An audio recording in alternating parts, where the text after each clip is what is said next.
Welcome to Link G4 Plus Training Part 34. In this video, we're going to be taking a look at using our Megalog Viewer HD software in conjunction with our Link software to further refine and tune our main fuel table or just to analyze data in a different format.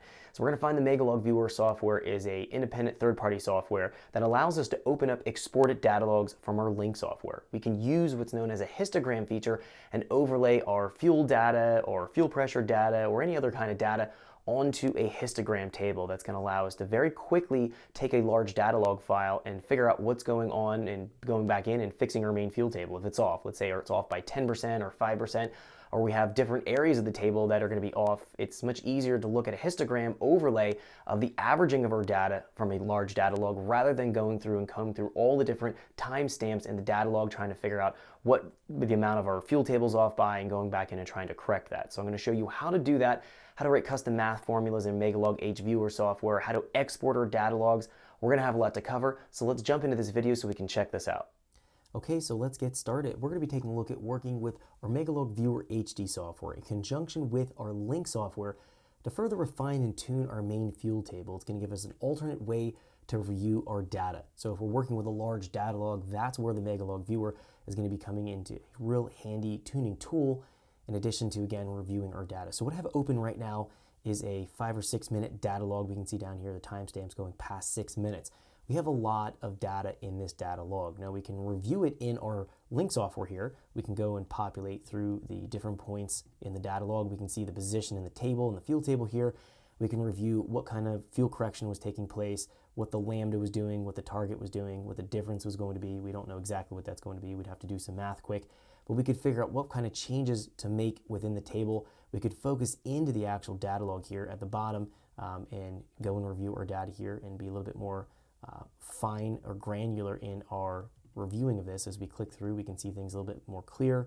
As we're reviewing the data, we also can alternatively, instead of looking at it in a time plot in one of our windows here, we can jump into our display mode and go to log analysis and take a look at that same data log here in our different pages that we have set up. So we have a lot of flexibility for data review. This template that we've created from the training course was really great for going in and looking at the data and really digging into what's going on. However, if we're dealing with a large data log, there is going to be a lot of data to process.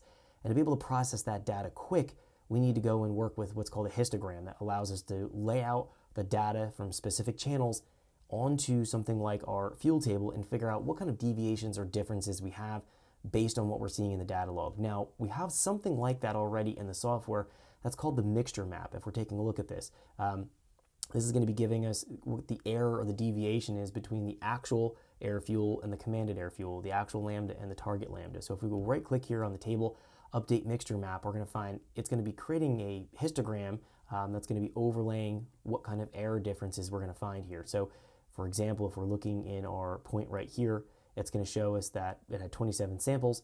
The actual and the target here, they were right on point and there was no error, no deviation or difference. But if we're looking at this cell point right here, when we click on it, it's going to highlight right to that cell point.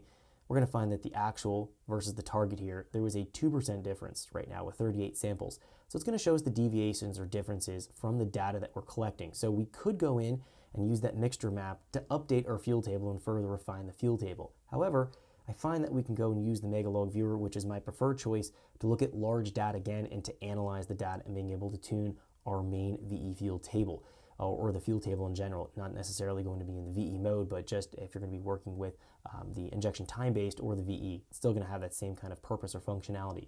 So what we're going to find is when we collect our data logs here in our actual Link software, we're able to populate the data out in a different format because Megalog Viewer software that we haven't taken a look at yet is not going to be able to open the raw Link files that are going to be in the logging format from Link. We have to actually export it out in a .csv so we can open it up in this third-party software and start to review our data. So again, the purpose of the Megalog Viewer, the need for the Megalog Viewer is to process this large chunks of data and being able to essentially build out a histogram and give us differences or deviations that we're finding in our main fuel table. Now, the mixture map here, this is not going to be taking into account what the correction is going to be. So looking at the lambda correction here, if we jump back in to our table here, looking at our closed loop lambda fuel correction, it's showing there's a difference here. It's 2% it's adding. Depending on where we click our cursor at here, it's going to show us different amounts. Right here, it's taking 8, 9. Thanks for checking out our teaser clip. If you want to see the rest of this video and more than 500 hours of current EFI training we have to offer,